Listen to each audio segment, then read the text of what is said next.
So hello students, welcome back to our YouTube channel और लेके आए हैं आपके लिए एक और video regarding the next topic we are going to study is principle of superposition in case of Coulomb's law. तो principle of superposition आज हम करने वाले हैं। सबसे पहले हम बात करते हैं सुपरपोजिशन प्रिंसिपल। तो सुपरपोजिशन प्रिंसिपल इस चैप्टर में एक इंपॉर्टेंट डेरिवेशन कह सकते हैं या इस टॉपिक के ऊपर काफी न्यूमेरिकल्स बनते हैं जिसको हम बाद में सॉल्व करेंगे। तो सबसे पहले आपको समझना पड़ेगा कि सुपरपोजिशन प्रिंसिपल क्या कहता है।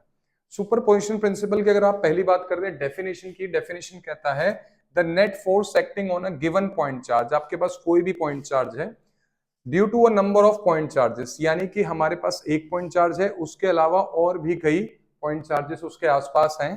तो उस पॉइंट चार्ज के ऊपर जो फोर्स लगेगी, देखो अगर दो पॉइंट चार्ज है तो एक चार्ज के ऊपर जो फोर्स लगेगी वो दूसरे चार्ज की वजह से लगेगी। लेकिन अगर आपके पास एक पॉइंट चार्ज है उसके अलावा और भी उसके आसपास पॉइंट चार्जेस हैं तो वो सभी पॉइंट चार्जेस उस एक पॉइंट चार्ज पर जिसको हम स्टडी करेंगे उसके ऊपर क्या लगाएंगे, फोर्स लगाएंगे। अब उसके ऊपर जो फोर्स लगेगी अगर आप उसको कैलकुलेट करना है तो आपको क्या करना पड़ेगा, जो अदर गिवन पॉइंट चार्जेस हैं वो जितनी फोर्स लगा रहे हैं उस गिवन पॉइंट चार्ज पे उन सब का आपको कैलकुलेट करना होगा वेक्टर सम।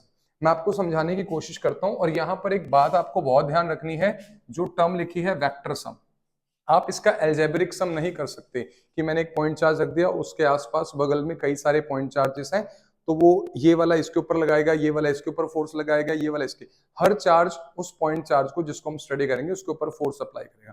तो वो जितने भी फोर्स अप्लाई करेगा उन सबका हमें एल्जेब्रिक सम नहीं लेना है। एल्जेब्रिक सम मतलब पहले वाले ने लगाई फोर्स 10 न्यूटन, दूसरे ने लगाई 15 न्यूटन, तीसरे ने लगाई 5 न्यूटन, तो जो टोटल फोर्स लगेगी वो कभी भी एल्जेब्रिक सम नहीं होता। समझ रहे हो? यानी कि ये नहीं कि आप 10 में 15 ऐड कर दिया, 5 ऐड कर दिया, सिंपल एल्जेब्रिक सम नहीं होता है। वहां पर आपको करना पड़ेगा वेक्टर सम। और वेक्टर सम हम क्यों कर रहे हैं? क्योंकि फोर्स जो है बेटा वो कैसी क्वांटिटी है, एक वेक्टर क्वांटिटी है। तो कभी भी हम वेक्टर क्वांटिटीज को ऐड करते हैं तो कभी भी हम वहां पर एल्जेब्रिक सम का इस्तेमाल नहीं करते, वहां पर हम हमेशा वेक्टर सम का इस्तेमाल करते हैं। तो आप पहले इस डेफिनेशन को जरूर लिखिएगा कि superposition principle in case of Coulomb's law, क्योंकि सुपरपोजिशन प्रिंसिपल आगे भी और जाके कई लॉज में लगता है। तो यहां पर बात हो रही है कूलम्स लॉ की, net force acting on a given point charge. मैं कोई भी गिवन पॉइंट चार्ज मान लूंगा, फॉर एग्जांपल मैंने गिवन पॉइंट चार्ज ले लिया क्यू नॉट। तो कहता है जो फोर्स लग रही है, नेट फोर्स लग रही है गिवन पॉइंट चार्ज पे due to a number of other point charges, उसके आसपास और भी पॉइंट चार्जेस हैं, it is the vector sum of individual forces acting on that point charge. यानी कि उस पॉइंट चार्ज क्यू नॉट पर जो फोर्स लग रही है वो टोटल फोर्स हम कैसे कैलकुलेट करेंगे, जो इंडिविजुअल फोर्सेस हैं। फॉर एग्जांपल पहले चार्ज ने लगाई F1, दूसरे ने लगाई F2, तीसरे ने लगाई F3, तो उन सबका एल्जेब्रिक सम नहीं करना आपको, उन सबका आपको वेक्टर सम करना है, तब जाके आपको मिलेगी क्या, नेट फोर्स। तो कंसिडर करते हैं सबसे पहले, अगर आपको ये डेरिवेशन करनी है तो मैं एक प्लेन कंसिडर करूंगा। यानी कि मैंने एक प्लेन XY प्लेन ले लिया, यानी कि एक X एक्सिस हो गया और एक Y एक्सिस, और इसमें मैं अपने वो सारे पॉइंट चार्जेस रख दूंगा। तो मान लीजिए बेटा यहां पर आपका पॉइंट चार्ज है Q1, यहां पर कहीं पर भी आप रैंडमली ले सकते हैं पॉइंट चार्ज है Q2, और कहीं पर भी पॉइंट चार्ज है Q3। सो अप टू ऐसे करते करते हमारे पास n नंबर ऑफ चार्जेस हो गए बेटा, कितने, Qn। और जिस पॉइंट चार्ज के ऊपर मुझे स्टडी करनी है, जिस पॉइंट चार्ज के ऊपर नेट फोर्स कैलकुलेट करनी है, उसको मैं कहीं पर भी रैंडमली रख सकता हूं। मैंने यहां रख दिया और उस चार्ज का हमने जो नेमिंग कर दी वो कर दी बेटा Q0, जिसको हम बोलेंगे टेस्ट चार्ज। ठीक है, अब ये बात है कि अब मुझे इन सब की पोजीशन वेक्टर रिप्रेजेंट करनी है। पोजीशन वेक्टर हमेशा ओरिजिन से होती है, तो यहां से मैं इसकी पोजीशन वेक्टर ये ले ली, यहां से इसका पोजीशन ये है XY प्लेन में, इसका पोजीशन वेक्टर ये है, और nth चार्ज का ये है, और आपके पास जो टेस्ट चार्ज है जिसके ऊपर हम नेट फोर्स निकालेंगे वो टेस्ट चार्ज क्या है बेटा, आपका Q0 है। टेस्ट चार्ज क्या रहेगा आपका, Q0। और Q0 को मैं अलग कलर से लिख देता हूं ताकि आपको समझ आता रहे कि ये आपके पास टेस्ट चार्ज है Q0। तो ये मैंने बना दिया Q0। तो ये जो डिस्टेंस है, पोजीशन आपकी ये ओरिजिन से रहेगी, ये x एक्सिस रहेगा और ये y एक्सिस रहेगा। इन सब का एक आपको पोजीशन वेक्टर बताना है। फॉर एग्जांपल अगर आपके पास फर्स्ट चार्ज है Q1 तो इसका पोजीशन वेक्टर रहेगा R1 वेक्टर, सेकंड चार्ज है बेटा तो इसका क्या रहेगा r2 वेक्टर, थर्ड चार्ज है तो इसका पोजीशन वेक्टर r3 वेक्टर रहेगा, और nth चार्ज है तो इसका रहेगा rn। तो ये सबका क्या हो गया बेटा पोजीशन वेक्टर हो गया। ऐसे ही आपके पास ये टेस्ट चार्ज है तो इसके पास पोजीशन वेक्टर क्या हो गया r0 वेक्टर। तो ये सब हमने पहले डायग्राम ड्रॉ कर लिया। इसमें थ्योरी लिखनी है तो आप क्या लिखोगे, consider n number of point charges such as q1 q2 q3 so up to qn having their respective position vector कितने है बेटा r1 है, इसका r2 है, r3 so up to rn and consider another point charge that is called q0। तो अब आपको क्या निकालनी है इस डेरिवेशन में बेटा, आपको नेट फोर्स निकालनी है। What we have to calculate in this derivation, you have to calculate the net force acting on test charge, acting on test charge Q0, ये आपको कैलकुलेट करना है इस डेरिवेशन में। अब नेट फोर्स का मतलब क्या है बेटा, ध्यान से देखिएगा। देखिए यहां पर ये चार्ज है, इसके ऊपर कितनी फोर्सेस लग रही है, यहां पर देखो ये वाला Q1 है, ये वाला इसको फोर्स लगाएगा, Q2 भी इसके ऊपर फोर्स लगाएगा, Q3 भी इसके ऊपर फोर्स लगाएगा, Q4 होता तो वो भी फोर्स लगाता, Q5 होता तो वो भी लगाता, और हमारे पास काउंटिंग कहां तक है, n नंबर ऑफ चार्जेस हैं तो Qn भी इसके ऊपर क्या लगाएगा बेटा फोर्स, यानी कि इसके ऊपर n नंबर ऑफ फोर्सेस लग रही है। कितनी फोर्सेस लग रही है बेटा n नंबर ऑफ फोर्सेस। अब ये भी फोर्स लगाएगा, ये भी लगाएगा, ये भी लगाएगा, तो उसके ऊपर आपको क्या निकालनी है नेट फोर्स। और नेट फोर्स आपको पहले ही बताया, आपको कभी भी अलजेब्रिक सम नहीं निकालना बेटा, आपको हमेशा वेक्टर सम निकालना है, ठीक है। अच्छा अगर मैं कह रहा हूं कि Q1 Q0 पे फोर्स लगाएगा तो Q0 भी Q1 पे फोर्स लगाएगा। अगर मैं कहता हूं Q2 Q0 पे लगाएगा तो जाहिर सी बात है Q0 भी Q2 पर लगाएगा। ये हमने पढ़ा है, to every action there is always equal and opposite reaction, ठीक है। अब बात करते हैं इसके ऊपर लगने वाली फोर्स। अब इसके ऊपर इन केस में कितनी फोर्स लग रही है, अगर मैं कहता हूं नेट फोर्स, क्या है बेटा net force acting on Q0, acting on Q0, तो उसको मान लो F नेट। कितनी फोर्सेस लग रही है, पहली फोर्स है F01। इसका मतलब क्या है बेटा, पिछले वीडियो में बताया था, अगर F01 लिखा है तो इसका मतलब है जो नॉट यानी कि Q0 पे फोर्स लगी है किसके द्वारा, फर्स्ट चार्ज के द्वारा, प्लस F02, इसका मतलब है जो Q0 पे लगी है सेकेंड चार्ज के द्वारा, plus F03 plus so up to number of forces आपकी n है क्योंकि n नंबर ऑफ चार्जेस है। तो हमारे पास ये है वो स्टेटमेंट कि नेट चार्ज नेट फोर्स जो किसी भी पॉइंट चार्ज पे, फॉर एग्जांपल Q0 वो टेस्ट चार्ज है, नेट फोर्स जो Q0 पे लग रही है वो सभी फोर्सेस का वेक्टर सम है बेटा। कौन सा सम है, वेक्टर सम है, अलजेब्रिक सम हम कभी भी नहीं करते। तो अगर आपको ये एक्सप्रेशन सॉल्व करना है तो आपको देखो बेटा ध्यान से, आपको वैल्यू चाहिए F01 की, F02 की, F03 की और ऐसे ही F0n की, और ये सभी वेक्टर फॉर्म में है तो हम इन सबको वैल्यूज पुट करेंगे। वैल्यूज कैसे पुट करते हैं बेटा, देखो अगर मैं बात करता हूं F01 की तो वो क्या आएगी K का मतलब क्या होता है 1/4 पाई एप्सिलॉन नॉट। F01 है तो दो चार्ज कौन कौन से इन्वॉल्व है, नॉट वाला इन्वॉल्व है और 1 वाला, तो यहाँ पे आएगा फर्स्ट चार्ज, यहाँ पे आएगा सेकंड चार्ज, बेसिकली हम कूलम्स लगा रहे हैं। और वेक्टर फॉर्म में है बेटा तो यहाँ पे क्या आएगा, नॉट 1 है तो पिछले वीडियोस में आपने देखना अगर F21 था तो नीचे क्या बनता था R2 माइनस R1। अगर आपको पिछले वीडियो नहीं पता तो देख लीजिए। अगर मान लो मैंने लिखा है F21 तो जो नीचे, पहली बात तो यहाँ पर दो चार्ज रहेंगे कौन से, Q2 और Q1, नीचे जो वैल्यू आती है वेक्टर फॉर्म में अगर F21 लिखा है, हमने सॉल्व किया था, ये आएगा R2 vector minus R1 vector का क्यूब, और ऊपर क्या आएगा बेटा R2 minus R1 as it is. ये हमने किया था। अगर F12 होता तो आप पिछले वीडियो में देख सकते हैं, यहाँ पे R1 माइनस R2 हो जाएगा, ठीक है बेटा। तो इतनी बात आपको समझ में आनी चाहिए कि किस तरीके से आया है। तो इसको कंटिन्यू करते हैं तो यहाँ पे आएगा R0 माइनस R1 वेक्टर का क्यूब, और ऊपर यही चीज आ जाएगी वेक्टर फॉर्म में R0 माइनस R1। तो ये मेरे पास बेटा वैल्यू हो गई किसकी, F01 की। इसी तरीके से मैं सिमिलरली किसकी वैल्यू लिखूंगा, F02 की।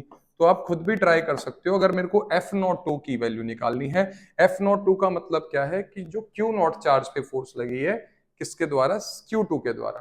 तो वो किस तरीके से सॉल्व होती है वेक्टर फॉर्म में कि दो चार्ज इन्वॉल्व कौन से हैं, Q0 और दूसरा क्या बेटा Q2, और नीचे क्या जाएगा, यहां पर आएगा R0 vector minus R2 vector का होल क्यूब, और बेटा यहां पर आ जाएगा R0 minus R2 vector. Got it.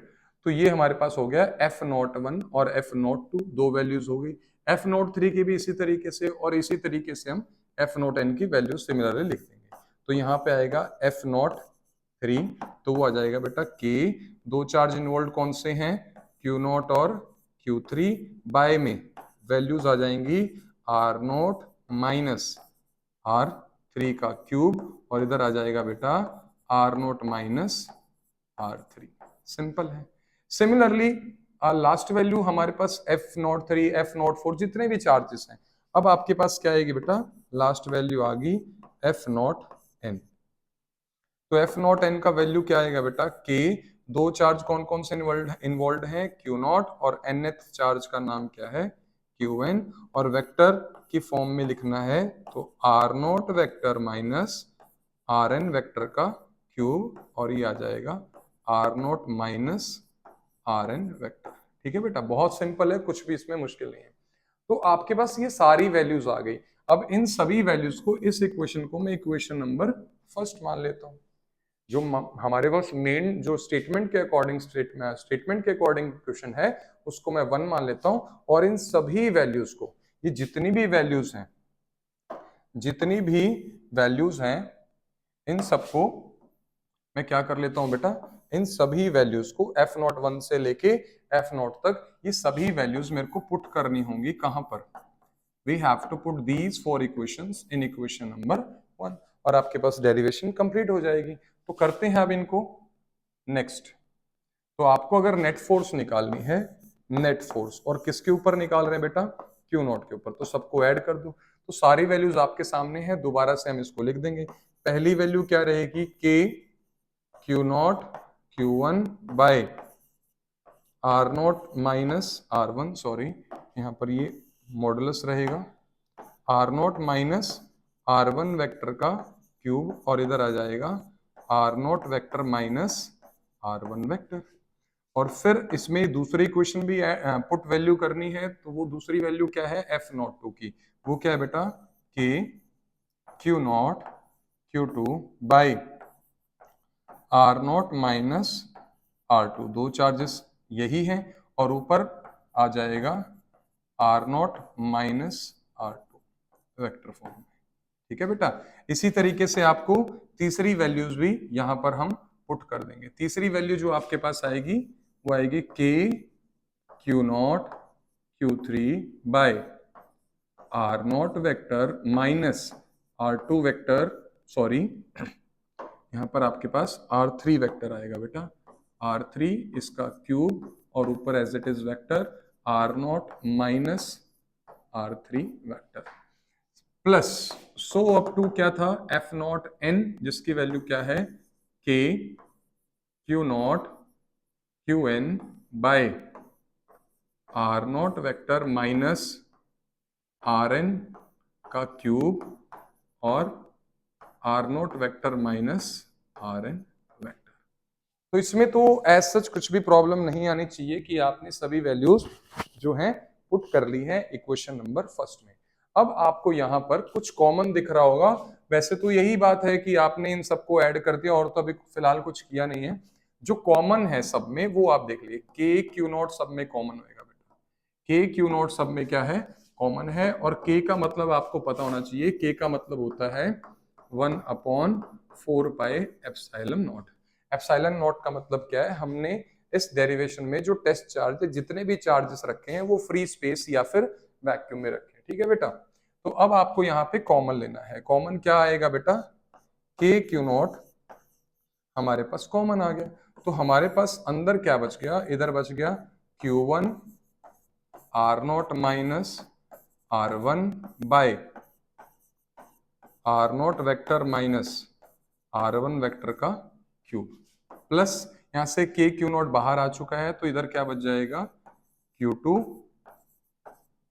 Are naught vector minus R2 vector बेटा, और इधर आ जाएगा R naught minus R2 vector का क्यूब। ठीक है बेटा, प्लस इसी तरीके से यहां से भी हम अगर देखें के क्यू नॉट बाहर कॉमन आ चुका है बेटा, तो आएगा Q3 और मल्टीप्लीकेशन है R naught minus R3 by R naught vector minus R3 का मॉडुलस का क्यूब।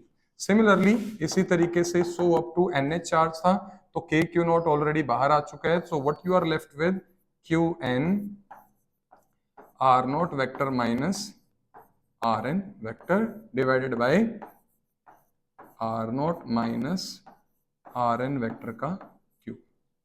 ठीक है बेटा, तो आप इसको राइट डाउन कर सकते हैं। तो ये हमारे पास सिंपल तरीके से हमने क्या कर दिया बेटा, इनको राइट डाउन कर दिया। क्यू नॉट कॉमन ले लिया है सब में और के तो ऑलरेडी कॉमन आपको पता ही है। अब यहां पर आपको एक लूप चलाना है, समेशन का लूप चलाना है। समेशन मतलब अगर आप ध्यान से देखो मैथ्स में आपने स्टडी किया होगा, ये क्यू की value 1 2 3 4 5 6 so up to N चलेगी और आर नोट की वैल्यू सब में क्या है, सेम है, तो आर नोट में कोई लूप नहीं चलेगा। R1 फिर काउंटिंग स्टार्ट हो गई 1 से लेके 2 3 4 सो अप टू एन। सिमिलरली नीचे क्या रहे, आर नोट सब में सेम है लेकिन काउंटिंग कहाँ चल रही है बेटा, R1 R2 R3 चार चार्जेस है तो R4 R5 so up to Rn। तो यहां पर समेशन कैसे चलेगा बेटा, K as it is, Q naught as it is. Summation आपको मैथ्स में सीखा होगा, समेशन हम लगाएंगे I की फॉर्म में। I की वैल्यू कहां से स्टार्ट हो रही है, 1 से, और I की वैल्यू कहां तक जा रही है, n तक। तो इसको ऐसे राइट डाउन कर दो।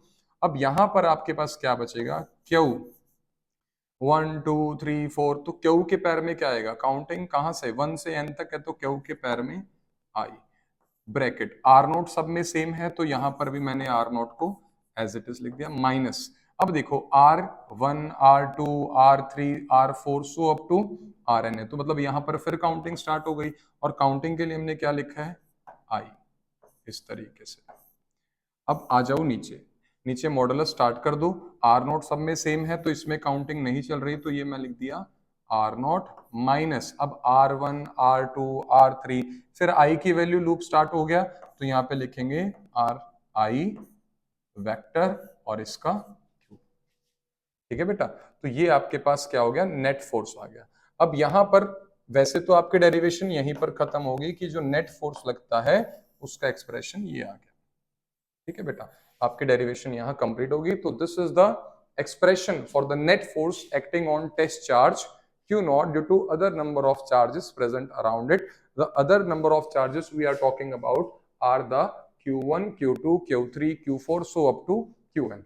और K की वैल्यू आपको पता है क्या पुट करनी है, कहीं पर भी इस चैप्टर में छोटे K की वैल्यू क्या पुट करनी है, 1/4 पाई एप्सिलॉन। तो अगर मैं इसको K को सॉल्व करना है तो मैं इस इक्वेशन को ऐसे लिख सकता हूं, K की बजाय क्या लिख दूं, 1/4 पाई एप्सिलॉन नॉट, और बाकी टर्म एज इट इज में लिख दूंगा। तो एज इट इज क्या आ जाएगी, Q not summation I starts from 1, I कहां तक है बेटा, n तक है, और सारे term Q I as it is, R naught vector minus R I vector, नीचे मॉडुलस में आएगा बेटा R naught vector minus R I vector का क्यूब। ठीक है बेटा, तो ये भी आप कह सकते हो कि आपने बस K की वैल्यू को पुट कर दिया तो अब एक्सप्रेशन कुछ ऐसा दिखता है।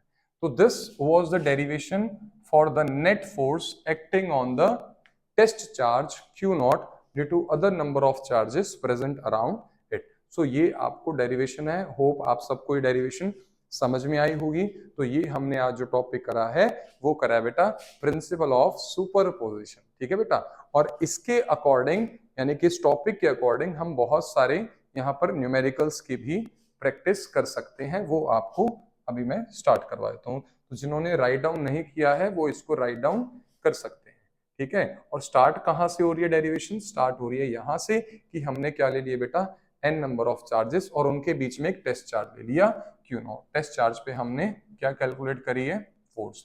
अब फोर्स कैसे कैलकुलेट करी है, अगर मैं इसको समराइज करूं, नेट फोर्स जो हमने निकाली है क्यू नॉट पे, वो कैसे निकाली है, क्यू नॉट पे पहले चेक करो कितने चार्जेस फोर्स लगा रहे हैं, 1 भी लगा रहा है, 2 भी लगा रहा है, 3 भी लगा रहा है, और nth चार्ज भी क्या लगा रहा है, फोर्स। तो नेट फोर्स कितनी है इसके ऊपर, इन सभी फोर्सेस का कौन सा सम कर दिया बेटा, वेक्टर सम। देखो सबके ऊपर आपने वेक्टर लगाया है। फिर आपने कैलकुलेट करी वैल्यूज किसकी, F01, F02, F03 और F09, और ये सारी वैल्यूज जो है बेटा कैसे कैलकुलेट होंगी, वेक्टर फॉर्म में, जो आपको पिछले वीडियो में बताया गया था कि वेक्टर फॉर्म में आप किस तरीके से लिख सकते हो। तो दो चार्जेस हैं क्यू नॉट और Q1। इसका मतलब है कि जो Q नॉट चार्ज पे फोर्स लगी किसके द्वारा, फर्स्ट के द्वारा। तो के दो चार्ज इन्वॉल्व कौन से हुए बेटा, Q नॉट और Q1। वेक्टर फॉर्म में लिखना है तो R नॉट माइनस R1 का क्यूब, और ऊपर आ जाएगा R not minus R1। Similarly बेटा हम किसकी वैल्यूज पुट करेंगे, F02 की पुट कर दूंगा, F03 की और F0n की। ये सारी वैल्यूज पुट करने के बाद, सारी वैल्यूज पुट करने के बाद आपको कुछ ऐसा दिखाई देगा। अब यहाँ पर हमने नेक्स्ट स्टेप में क्या किया, देखो सभी में के और क्यू नॉट क्या है, कॉमन है, तो हमने के क्यू नॉट को बेटा यहाँ पे क्या निकाल लिया था, कॉमन निकाल लिया था। फिर आपके पास जो बचता है आपने एज इट इज लिख दिया। फिर आपने देखा कि ये बहुत ज्यादा कॉम्प्लिकेटेड दिख रहा है, तो हमने यहाँ पर एक समेशन लूप स्टार्ट किया, जिसमें आई की वैल्यू कहाँ से स्टार्ट हो रही है बेटा, देखो 1 2 3 ऐसे। तो आई की वैल्यू 1 से स्टार्ट हो रही है और खत्म कहाँ पे हो रही है, एन पे। तो लूप स्टार्ट हो रहा है आपका एन पे।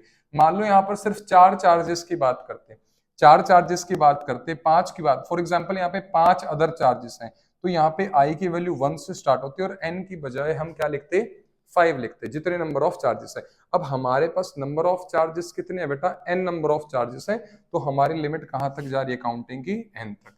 फिर Q1, अब देखो इसमें काउंटिंग चल रही है 1 2 3, तो Q के पैर में ना 1 लिखना, ना 2 लिखना, ना 3 लिखना, क्या लिखना है, आई का मतलब 1 से स्टार्ट हो रहा है।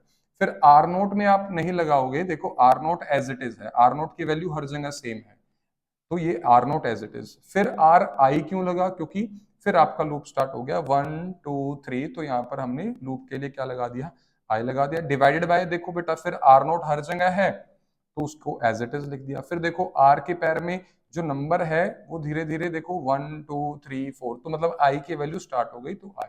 तो ये हो गया आपका कौन सा, principal of superposition for Coulomb's law. तो बेटा नेक्स्ट टॉपिक जो हमारा रहेगा वो रहेगा कॉन्टिन्यूअस चार्ज डिस्ट्रीब्यूशन।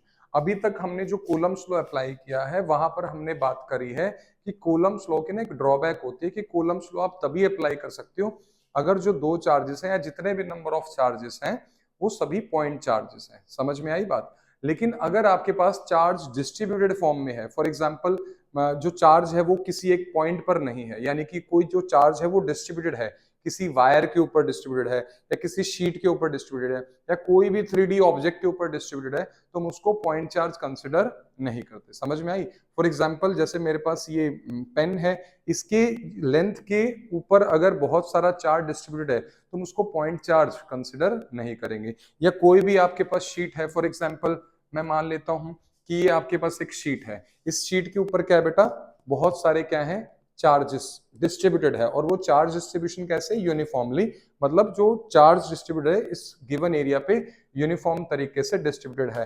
तो वहां पर आप कभी भी कूलम्स लॉ डायरेक्टली अप्लाई नहीं कर सकते, क्योंकि आप एक ड्रॉबैक पढ़ते हैं कूलम्स लॉ की कि it is applicable only in the case of point charges. जब चार्ज डिस्ट्रीब्यूटेड फॉर्म में आ जाएगा तो वहां पर आपका कूलम्स लॉ डायरेक्टली अप्लाई नहीं होगा। तो वो हमें कैसे सॉर्ट आउट करना है वो हम समझेंगे।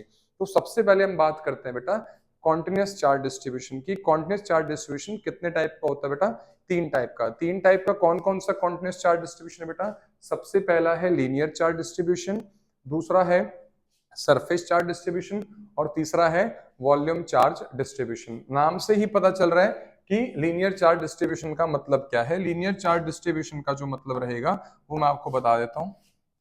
लीनियर चार्ज डिस्ट्रीब्यूशन का मतलब क्या है कि आपके पास कोई भी एक वायर है मान लो, यानी कि कुछ लेंथ है आपके पास, और इसके ऊपर बहुत सारा क्या है, चार्ज डिस्ट्रीब्यूटेड है। फॉर एग्जांपल ये आपके पास पॉजिटिव चार्ज, ये भी पॉजिटिव, इसके ऊपर जो चार्ज है वो पॉइंट चार्ज नहीं कंसिडर करेंगे। अब हम इसको क्या बोलेंगे कि जो चार्ज है ये डिस्ट्रीब्यूटेड है ओवर सम लेंथ, इसलिए इसका नाम क्या हो गया, linear charge distribution. Surface charge distribution की बात अगर हम करें तो मान लो कि मेरे पास कोई भी सरफेस एरिया है, कोई भी सरफेस एरिया, मान लो कोई शीट है, मान लो कोई मेटल की शीट है या किसी भी तरीके से आपके पास क्या एक शीट है। अब इस शीट के ऊपर जो चार्ज है वो डिस्ट्रीब्यूटेड है, यानी कि वो बिखरा हुआ है, इस तरीके से यूनिफॉर्मली डिस्ट्रीब्यूटेड है। तो यहां पर इस पूरे चार्ज के सिस्टम को मैं पॉइंट चार्ज कंसिडर नहीं कर सकता। इस डिस्ट्रीब्यूशन को हम क्या बोलेंगे बेटा, सरफेस चार्ज डिस्ट्रीब्यूशन। समझ में आई। अब मान लेते हैं हमारे पास तीसरा जो डिस्ट्रीब्यूशन अगर मैं कंसिडर करता हूं, for example let us consider कि मेरे पास कोई भी मैं एक 3D ऑब्जेक्ट है, ये मेरे पास क्या है बेटा, एक 3D ऑब्जेक्ट है, कुछ भी मान सकते हो आप इसको, एक 3D ऑब्जेक्ट है, फॉर एग्जांपल क्यूबॉइड है। अब 3D ऑब्जेक्ट में पूरा अंदर बाहर से, अंदर भी इसके चार्ज है इनक्लोज्ड और इसके सरफेस पे तो है ही है। तो यहां पर जो आपका चार्ज है उस चार्ज को मैं बोलूंगा कि वो कौन सा चार्ज डिस्ट्रीब्यूशन है बेटा, वॉल्यूम चार्ज, यानी कि इसके अंदर भी चार्ज भरा हुआ है पूरा, और भरा हुआ कैसे है, यूनिफॉर्म, क्योंकि हमारे पास चार्ज डिस्ट्रीब्यूशन है यूनिफॉर्म। समझ में आई। अब यहां पर आपको तीन अलग अलग टर्म्स को समझना होगा। तीन अलग अलग टर्म्स जो यहां पर आएगी वो मैं आपको बताता हूं कौन कौन सी आएगी। तीन अलग अलग टर्म्स जो आएगी लीनियर चार्ज डिस्ट्रीब्यूशन में, जो आपको टर्म स्टडी करनी है उसका नाम है बेटा लीनियर चार्ज डेंसिटी। इस नई टर्म आप सीखोगे यहां पर लीनियर चार्ज डेंसिटी। और ऐसे ही आप जो सेकंड केस में जो नई टर्म स्टडी करोगे उसको बोलेंगे सरफेस चार्ज डेंसिटी। तो एक नई टर्म आ गई। और तीसरा वॉल्यूम चार्ज डिस्ट्रीब्यूशन में जो आपके पास डेंसिटी का नाम होगा होगा बेटा वॉल्यूम चार्ज डेंसिटी। ठीक है बेटा, इस तरीके से अब हम तीनों टर्म्स को पढ़ेंगे। सबसे पहली बात, लीनियर चार्ज डेंसिटी को हम डिनोट किससे करते हैं, लेमडा। सरफेस चार्ज डेंसिटी को बेटा हम हमेशा डिनोट करते हैं सिग्मा से, और वॉल्यूम चार्ज डेंसिटी को हम हमेशा डिनोट करते हैं रो से। तो ये तीन आपको नई टर्म समझनी होंगी। तीन टर्म आपके पास आ गई हैं। लीनियर चार्ज डेंसिटी कब यूज करेंगे, जब चार्ज किसी लाइन के ऊपर डिस्ट्रीब्यूट है। सरफेस चार्ज डेंसिटी कब स्टडी करेंगे बेटा, जब कोई भी चार्ज है वो किसी सरफेस एरिया के ऊपर, जैसे किसी शीट के ऊपर है, किसी प्लेन के ऊपर है, इस तरीके से। और वॉल्यूम चार्ज डेंसिटी का यूज कब करेंगे, जब आपका चार्ज किसी गिवन वॉल्यूम में भरा हुआ होता है। ठीक है बेटा। तो सबसे पहले हम बात करते हैं लीनियर चार्ज डेंसिटी क्या होता है। लीनियर चार्ज डेंसिटी अगर मैं आपको बताऊं तो ये होता है चार्ज पर यूनिट लेंथ। तो क्या होता है बेटा lambda, charge per unit length.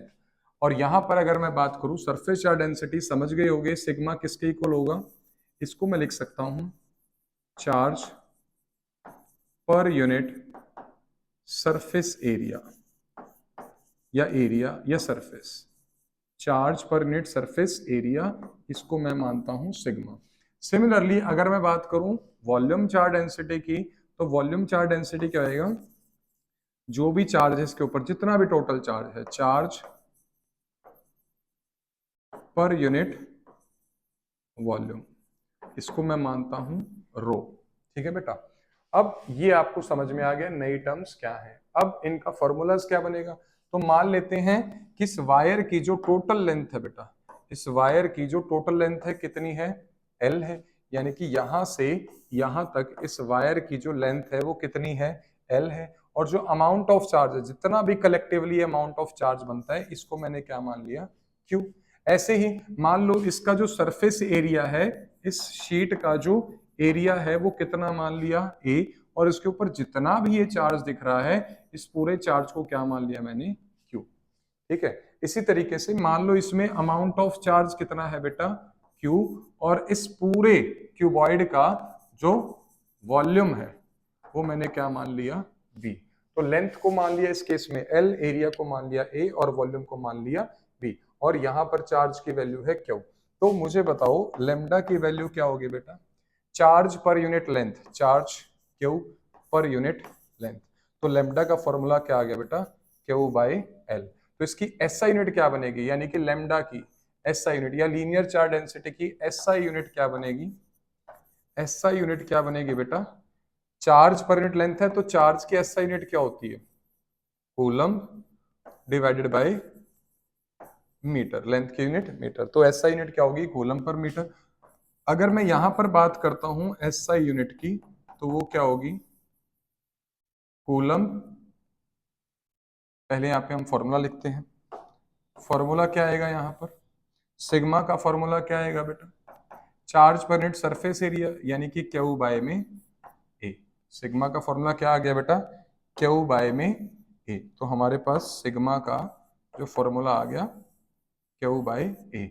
तो यहां से इसकी एसआई यूनिट क्या बनेगी, एसआई यूनिट किसकी, सरफेस चार्ज डेंसिटी की। सिग्मा की एसआई यूनिट क्या बनेगी बेटा, चार्ज है तो कूलम, नीचे एरिया है तो मीटर स्क्वायर, इस तरीके से।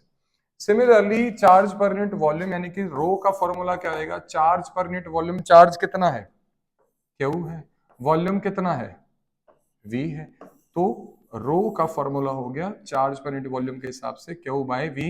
इसकी एसआई यूनिट क्या बनेगी बेटा, चार्ज है तो ऊपर क्या रहेगा, कूलम रहेगा, और नीचे वॉल्यूम है तो मीटर क्यूब वॉल्यूम का एसआई यूनिट होता है। तो हमारे पास एक्चुअली में 3 टर्म्स आ चुकी हैं, ठीक है बेटा। तो ये तीनों टर्म्स आपको पता होनी चाहिए, एसआई यूनिट अपने आप बन जाएगी, आपको वो सारी बातें पता है किस तरीके से।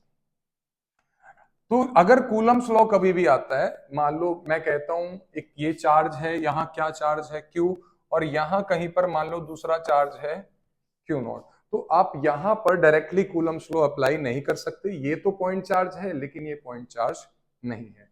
समझ में आई, अगर इसके आसपास कोई भी दूसरा चार्ज मैंने रख दिया, इधर Q2 रख दिया, और इन दोनों के बीच में देखो फोर्स तो लगेगी, यहाँ पे फोर्स लगेगी, ये भी चार्ज है वो भी चार्ज है, लेकिन वो फोर्स आप डायरेक्टली कैलकुलेट नहीं कर सकते। क्यों नहीं कर सकते, क्योंकि कूलम्स लॉ जो एप्लीकेबल है वो सिर्फ तभी एप्लीकेबल है अगर आपके पास दोनों चार्जेस पॉइंट चार्जेस हो। जैसे इस केस में ये तो पॉइंट चार्ज है लेकिन ये पॉइंट चार्ज नहीं है, तो यहां पर आप इसको डायरेक्टली अप्लाई नहीं कर सकते। दूसरी बात इधर आ जाते हैं, मान लो इसके पास टोटल चार्ज Q है और इसके आसपास कहीं चार्ज क्या है, Q2 है, तो आप डायरेक्टली कूलम्स लॉ यहाँ पर अप्लाई नहीं कर सकते, क्योंकि यहाँ पर ये वाला जो चार्ज है ये चार्ज आपका पॉइंट चार्ज नहीं है। तो अब आप फिर अप्लाई कैसे करोगे, तो अप्लाई करने के लिए किस तरीके से हम क्यू को, इस क्यू को कैसे सॉल्व करते हैं वो समझते हैं। देखो दोबारा से, अगर मैं एक लाइन ड्रॉ करता हूं जिसके ऊपर चार्ज क्या है, समझो कैसे सॉल्व करना है। मान लो मेरे पास क्या है, नेक्स्ट शीट पे करते हैं। तो सबसे पहले कैसे डील करते हैं, तो सबसे पहले मैं आपको समझाऊंगा लीनियर चार्ज डेंसिटी से कैसे डील करना है। मान लो ये कोई वायर है, ठीक है, और जिसकी लेंथ कितनी है, एल लेंथ, जिसकी लेंथ कितनी है, एल है, और इस पे certain amount of charge distributed है, और वो अमाउंट ऑफ चार्ज मैंने क्या मान लिया, क्यू, क्या मान लिया, टोटल चार्ज यहाँ पे कितना है, क्यू। तो आप यहाँ पर डायरेक्टली कूलम्स लॉ अप्लाई नहीं कर सकते, सॉरी, अगर आपके पास कोई दूसरा चार्ज अवेलेबल है। तो ये जो लेंथ मैंने मानी है इस वायर की या इस लाइन की, वो कितनी मानी बेटा, यहां से यहां तक एल। अब यहां पर आपको क्या करना पड़ेगा, आपको यहां पर एक स्मॉल एलिमेंट लेना पड़ेगा। वायर को, पूरी वायर को कंसिडर ना करने की बजाय यहां पर मैंने एक छोटा सा हिस्सा ले लिया। अगर छोटे से हिस्से की बात करूं बेटा, अगर पूरी लेंथ एल है तो आप मुझे बताओ छोटे से हिस्से की लेंथ कितनी होगी, डीएल होगी। डीएल का मतलब क्या है, एल का मतलब लेंथ है, डी का मतलब स्मॉल पार्ट। तो स्मॉल पार्ट मैंने लेंथ का क्या मान लिया, डीएल। अगर एल लेंथ पे टोटल चार्ज कितना है बेटा, क्यू है। अगर एल लेंथ पे टोटल चार्ज डिस्ट्रीब्यूटेड कितना है, क्यू है, तो डीएल लेंथ पे जो टोटल चार्ज आ जाएगा वो क्या आ जाएगा, डी क्यू आ जाएगा। ठीक है, अब आपको पता है लीनियर चार्ज डेंसिटी की बात होगी, लेमडा किसके इक्वल होता है, क्यू बाई एल। अगर लेंथ एल है तो चार्ज क्यू है, अगर लेंथ में डीएल कर दूं तो चार्ज भी क्या होएगा, डी क्यू। चार्ज भी क्या होगा, डी क्यू। तो अगर मैं आपसे पूछूं डी क्यू की वैल्यू क्या आएगी, क्रॉस मल्टीप्लाई कर दो, डी क्यू की वैल्यू क्या आएगी बेटा, लेमडा इनटू डीएल। तो अब मैं उस कूलम्स लॉ को अप्लाई कर सकता हूं, क्योंकि मेरे पास ये आ गया स्मॉल अमाउंट ऑफ चार्ज। क्या आ गया बेटा? स्मॉल अमाउंट ऑफ चार्ज आ गया। ठीक है, तो ये डी क्यू की वैल्यू कितनी आ गई? Lambda D L. ठीक है, अब देखो कूलम्स लॉ कैसे अप्लाई होगा। तो मान लीजिए यहां पर दूसरा चार्ज है क्या? Q2, और मान लेते हैं कि ये चार्ज जो है एट अ डिस्टेंस है, मान लो सम डिस्टेंस कितना हो गया, यहां से डीएल से डिस्टेंस लोगे आप, डिस्टेंस हो गया यहां से कुछ भी डिस्टेंस हो गया, मान लो डिस्टेंस कितना हो गया? आर हो गया। तो अब आप यहां पर कूलम्स लॉ डायरेक्टली अप्लाई तो नहीं कर सकते क्योंकि चार्ज डिस्ट्रीब्यूटेड है, तो कैसे अप्लाई करोगे? तो कूलम्स लॉ क्या कहता है कि F is equal to 1/4 pi epsilon naught. ठीक है बेटा, और फॉर्मूला क्या होता है? पहला चार्ज दूसरा चार्ज बाय डिस्टेंस का स्क्वायर। तो यहां पर कूलम्स लॉ कैसे अप्लाई करें? पहली बात समझो, यहां पर हम कूलम्स लॉ अप्लाई कर रहे हैं दो चार्जेस के बीच में फोर्स निकालने के लिए। दोनों चार्जेस क्या होना चाहिए बेटा? पॉइंट चार्ज होना चाहिए। ये तो पॉइंट चार्ज है, लेकिन ये पूरा पॉइंट चार्ज नहीं था, तो मैंने यहाँ पर पॉइंट चार्ज बनाया है कितना?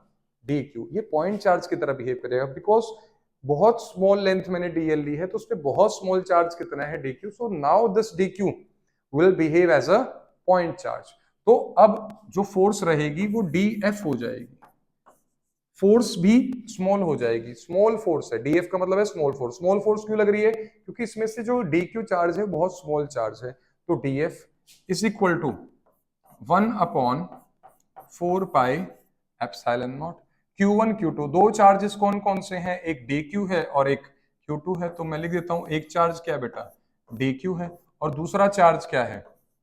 Q2 है, और दोनों के बीच के डिस्टेंस का स्क्वायर। यहाँ पे मैं वेक्टर फॉर्म में नहीं करूंगा, तो मैं यहाँ से हटा सकता हूँ। सिंपल फॉर्म में हम आपको बता रहे हैं, वेक्टर में करना है वेक्टर में कर लो। ठीक है, तो यहां पर क्या आ जाएगा?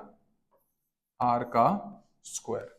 तो इस तरीके से आप कर सकते हो। अब ये आपके पास एक्सप्रेशन वैलिड है, ये जो एक्सप्रेशन है ये आपके पास वैलिड है। वैलिड क्यों है? क्योंकि यहाँ पर दोनों चार्जेस क्या है? ये तो है ही पॉइंट चार्ज, ये मैंने बहुत छोटी वैल्यू का चार्ज लिया है, तो that can also be considered as a point charge. अब यहाँ पे डी क्यू की वैल्यू पुट कर दो। डी क्यू की वैल्यू कितनी आई है? Lambda DL. तो कितना आएगा? 1/4 pi epsilon naught lambda DL multiplied by Q2 by R का स्क्वायर। तो मैं इसको इस तरीके से लिख सकता हूं। So this is the small amount of force. ये क्या है बेटा? स्मॉल अमाउंट ऑफ फोर्स है, किसके बीच में? DQ और Q2। लेकिन मेरे को क्या निकालनी है? Total force. क्या निकालनी है? Total force. So to calculate total force, to calculate total force, what I have to do, I have to integrate on both side। Integration करना है इक्वेशन के दोनों साइड, यानी कि जो आपके पास इक्वेशन आई है ये वाली, इसका क्या करना है? Integration. Integration on both side, तो यहां आएगा df, यहां आएगा integration of 1/4 pi epsilon naught lambda dl Q2 by R का स्क्वायर। ठीक है बेटा, तो इस तरीके से। अब यहां पर जो df का इंटीग्रेशन आप सभी को पता है क्या आ जाएगा? f। df के लिमिट्स क्या होंगी? 0 से f होंगे, तो f - 0 f आ जाएगा। कांस्टेंट जो हैं हम उनका इंटीग्रेशन नहीं करेंगे, उनको हम बाहर ले आएंगे। 1 कांस्टेंट है, बाहर आ गया, अपॉन 4 कांस्टेंट है, पाई कांस्टेंट है, एप्सिलॉन नॉट भी कांस्टेंट है, और लेमडा भी क्या आपका कांस्टेंट है, फिक्स है वो लेमडा। गिवन क्वेश्चन में, गिवन केस में लेमडा की वैल्यू फिक्स है। ठीक है, Q2 की वैल्यू भी क्या है? फिक्स है, और आर स्क्वायर भी फिक्स है। तो इंटीग्रेशन सिर्फ किसकी होगी? डीएल की। तो इस तरीके से आप टोटल फोर्स निकाल सकते हो। समझ में आई बात?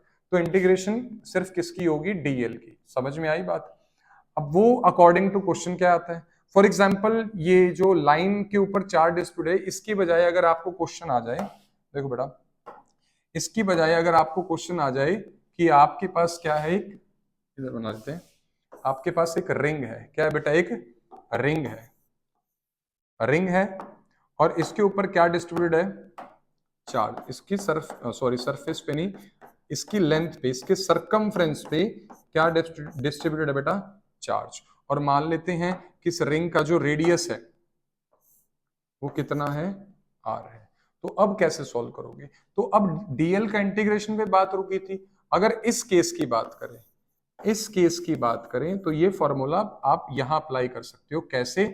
F as it is 1 upon 4 pi epsilon naught as it is, lambda की जो भी वैल्यू गिवन होगी 20 coulomb per metre, 10 coulomb per metre, वो यहाँ पे पुट कर दोगे। दूसरा चार्ज क्या है? मान लो Q2 है, जितने भी डिस्टेंस पे रखा है वो वैल्यू पुट होगी, लेमडा अपॉन आर स्क्वायर और Q2 as it is. Integration of DL, यहां पर डीएल डीएल डीएल छोटे छोटे जितने भी डीएल हैं उन सबका इंटीग्रेशन करोगे तो ये पूरा सरकमफ्रेंस आ जाएगा। अगर इस कंडीशन की बात करूं, अगर यहाँ पे डीएल पे आके बात रुकती है तो आप लिख सकते हो 2 पाई आर।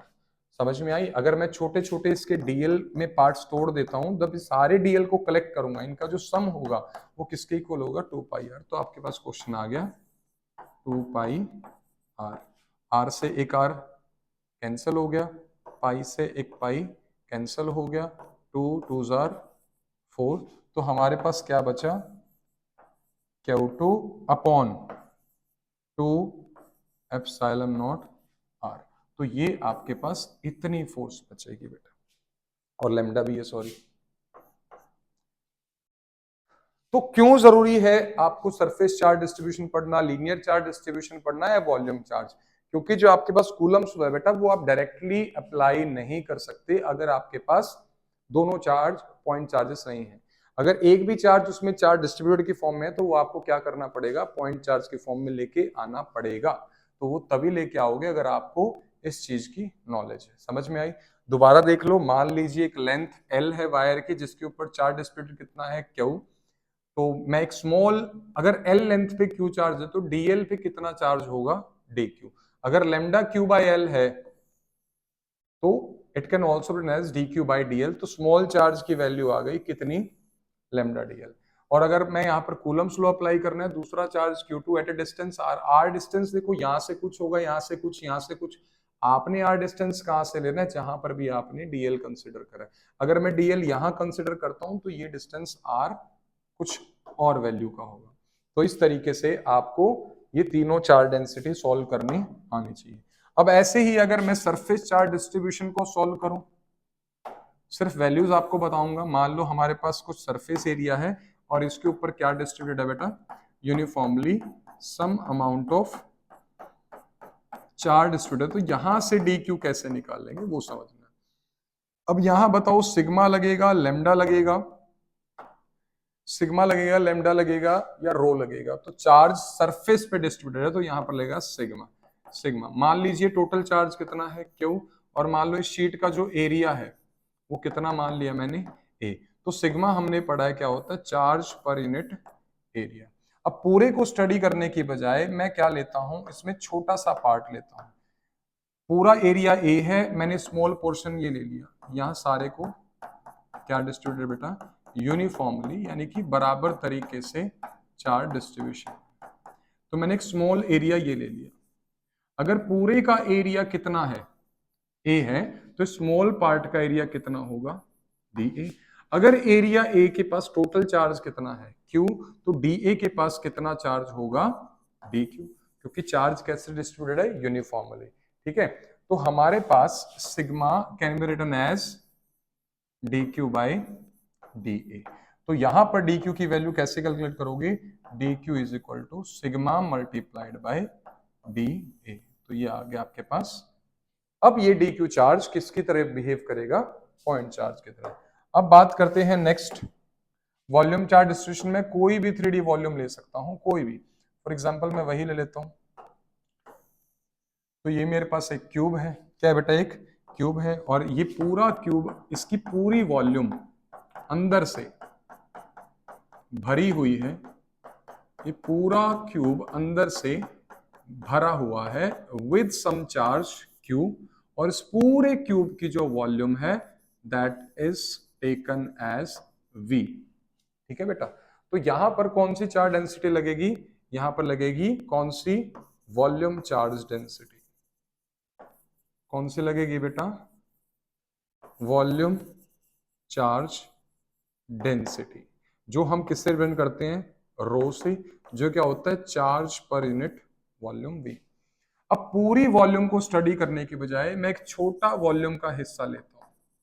पूरी वॉल्यूम को स्टडी करने की बजाय मैं एक छोटा सा वॉल्यूम लेता हूं। अगर पूरी की वॉल्यूम वी है तो इस वॉल्यूम क्या होगी, वी डीवी। अगर पूरी वॉल्यूम के पास कितना चार्ज था, क्यू चार्ज था, तो डीवी के पास जो चार्ज होगा, इसके पास जो चार्ज ऑक्यूपाइड होगा वो होगा डी क्यू। तो अगर मैंने यहां पर देखिए सिग्मा क्या लिखा है, क्यू बाय वी।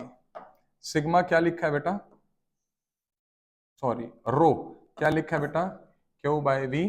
तो यहां पर हो जाएगा D Q by D V. और यहां से अगर डी क्यू की वैल्यू निकालनी है, ये आ जाएगा सिग्मा इंटू डी वी। तो इस तरीके से मैंने क्या किया, एक पॉइंट चार्ज की वैल्यू लगा दी, क्योंकि हम डायरेक्टली कभी भी कूलम्स लॉ अप्लाई नहीं कर सकते। तो आप इसको राइट डाउन कर सकते हैं, ये हमारे पास वॉल्यूम चार्ज डिस्ट्रीब्यूशन है। पिछला जो हमने किया था ये था कोई शीट के ऊपर चार्ज क्यू है, एरिया ए है, तो पूरी शीट के बजाय मैंने स्मॉल पार्ट लिया उसका डी ए, तो उसके पास स्मॉल चार्ज आया डी क्यू। सिग्मा होता है चार्ज पर यूनिट एरिया, लेकिन अगर छोटा एरिया है डी ए है तो चार्ज आ गया डी क्यू। डी क्यू की वैल्यू यहां से निकल। फिर हमने आपको बताया था अगर चार्ज किसी लेंथ के ऊपर डिस्ट्रीब्यूट है तो वहां पर हमारे पास डी क्यू की वैल्यू कितनी आई, लैम्डा इंटू डी एल। और यहां पर मैंने आपको क्या अप्लाई करवा दिया, एग्जाम्पल के तौर पे अप्लाई कर दिया कौन सा law, Coulomb's law. Coulomb's law की एक ड्रॉबैक मैंने आपको बताई है कि दोनों चार्जेस पॉइंट चार्जेस होंगे तब जाके आपका कूलम्स लॉ डायरेक्टली लगता है। अगर चार्ज डिस्ट्रीब्यूटेड फॉर्म में है तो आप डायरेक्टली वहां पर कभी भी कूलम्स लॉ अप्लाई नहीं कर सकते। तो हमारा जो अभी का टॉपिक था वो मेन टॉपिक यही था, कॉन्टिन्यूअस चार्ज डिस्ट्रीब्यूशन।